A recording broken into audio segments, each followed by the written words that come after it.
Hi, I'm Yvonne Prin with Bible 805, and I'd like to share with you why we're reading the books of the New Testament in the order that we're reading them in as we go through the New Testament this fall.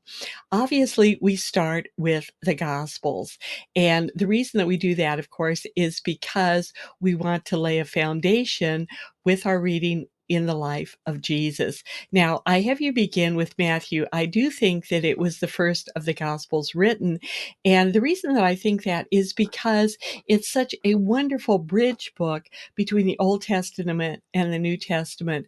Matthew, in many of the places that he talks about Jesus, he'll say, "This was done to fulfill a certain thing." And then he will talk about a specific Old Testament passage that Jesus fulfilled.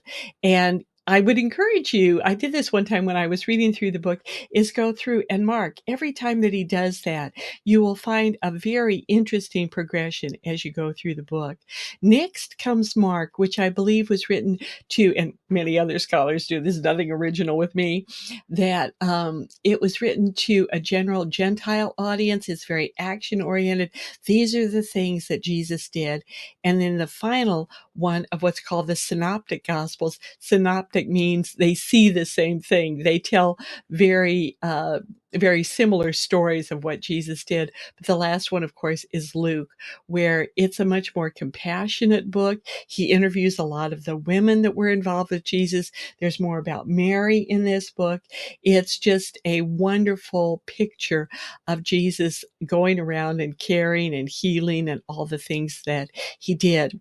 Then, after we read these three Gospels, and I will talk more about John, which I place at the end of our reading. I'll talk a little bit more about that later.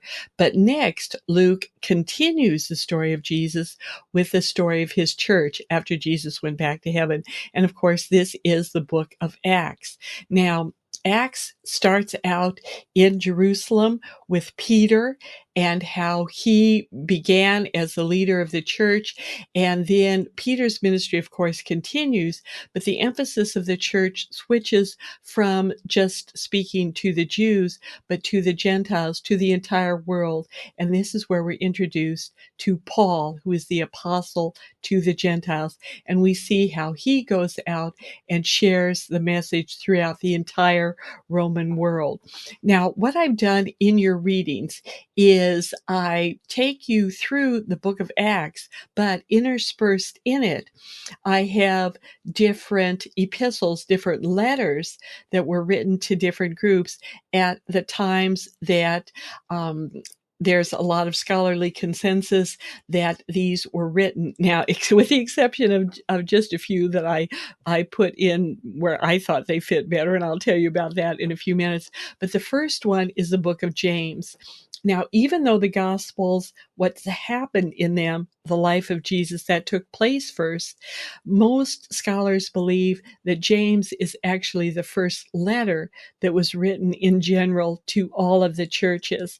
And James was the brother of Jesus. He is writing, he says, to the Jews that are scattered throughout the world.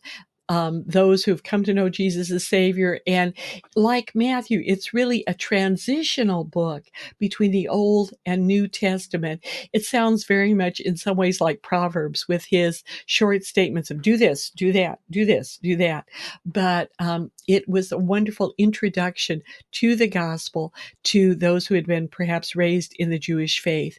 The book of Galatians is another early book, and that's what I have you read next, which again, it explains the difference between the new system, the new covenant of grace that people were under, as opposed to what they'd always grown up with, the law, where you had to do this and do this and do this to please God. And Galatians really explains the changes that Jesus brought about. The next one that I have you read might be surprising in its placement, and that's the book of Hebrews.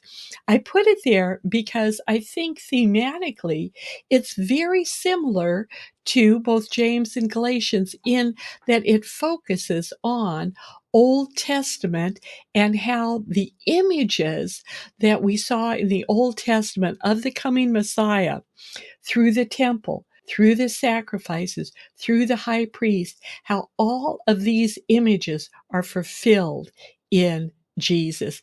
And so it really is, I think, a very early book. Now, I could be totally, totally wrong on this, but to me, there's a lot about the book of Hebrews that reminds me of the conversation in Acts 18:24 through 28 between Aquila and Priscilla and Apollos. It tells us that Apollos was a man who really knew the Old Testament, and he went preaching about the coming Messiah, but he didn't really know about the Messiah. It says he only knew about the baptism of John. Well, Aquila and Priscilla take him aside, and it says they explained to him more clearly everything about Jesus. And then he went on and became a great teacher of that. And it seems to me that the book of Hebrews could very easily have been about that conversation. After that, I don't know if I'm right or not on that, but still, I think it fits in the order of readings. Then 1st and 2nd Thessalonians are very early books. Paul talks about them in Acts, and these books were written early on because people were very surprised that Jesus hadn't come back yet and surprised at persecution. And Paul's just saying, "No, we aren't promised an easy life just because we have trusted Jesus. Hope and everything that you've expected is coming, but it's not yet." And in the meantime, he encourages them to pray and be thankful. 1st and 2nd Corinthians are what you read next. And I thought as I was looking at these books, the words of Jesus where he said that he didn't come to call the righteous, but sinners.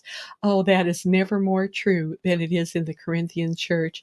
Even though they'd accepted the reality of Jesus as Savior, they had a lot to learn about how to live as a church and how to live with each other. And Paul tackles both of these challenges in all of the different areas of life in these two books. And then Romans, after he finished visiting Corinth and he was planning on going to Rome, he decides to write them a letter ahead of time. And this is the book of Romans. And in it, he really summarizes the totality of the Christian message. He has both in it what we believe from the basis of our sin and how Christ paid the penalty for it to how we're supposed to live. These two parts of our faith are often referred to as our orthodoxy, what we ought to properly believe, and then orthopraxy, how we ought to live. Romans details this for us. And then after he gets to Rome, things didn't go as well as he had planned. He ends going to Rome as a prisoner, but that enables him to preach the gospel to Caesar's entire household. He's put under house arrest, and while he's under house arrest, he writes what are known as the prison epistles. Even though he wasn't in prison, he was actually under house arrest, but he writes Philemon, Ephesians, Philippians, and Colossians, and that's what you'll read next. Romans set the foundation for our faith. These books each go into details explaining it more, how we are to rejoice in the Lord, how we are to fight the good fight of faith, how we are to relate to one another, a more in-depth teaching on the person of Jesus, and wonderful, wonderful treasures that he wrote when he was under house arrest. And then after that, we have a collection of books, not only by Paul, but by Peter and Jude. These are known collectively as the pastoral epistles, letters written not only to individuals, but also to leaders in the church. The church had matured by this time. We have structure, we have organization, and these books are written to guide leaders in guiding their people. And then next to the last, I have you read the Gospel of John. Now, the earlier biographies of Jesus, Matthew, Mark, and Luke, tell you all about the different things that Jesus did. But the book of John gives us extended speeches by him, sharing by him. The most precious, of course, is the section of John 13 through 17, his final words to his disciples, where he tells them to love each other. He shows them what it means to serve one another. He shares his prayer for them. Another thing that John does that is really quite wonderful is when you think back to the very beginning of God's revelation to his people back in the Old Testament, in Exodus 3, God said to Moses, I am. But that's not really a complete sentence. I am what? We might wonder how that is to be finished. And Jesus finishes it in John, where he has the wonderful I am statements. And there are many of them. Let me just quote four of them for you, where he says, I am the bread of life. I am the good shepherd. I am the light of the world. I am the resurrection and the life. I wanted to put John last in our readings because historically and chronologically, it is the last gospel written, but I feel that it really sums up many things about Jesus, not only his teaching, but just the importance of a relationship to him. And then finally, of course, we end with the revelation of Jesus Christ. Now, obviously, this is the last book in our New Testament, and it's very important that from the start you get the title of it correct. It's not Revelations. A lot of people say that. That isn't the title. The title comes from the first sentence of the book, which it says, this is the revelation, singular, of Jesus Christ. It's not just a book of fantastic images of end times. It's a book that focuses, that is all about Jesus, the Alpha and the Omega. First, it describes him as the Lamb who was slain. Then it will go through pictures of his life. Jesus then ending as the risen Lord and the conquering God who renews all things. Please join us as we go through the entire New Testament this fall and get to know the person that it's all about, Jesus, our Savior. I'm Yvonne Pran with Bible 805.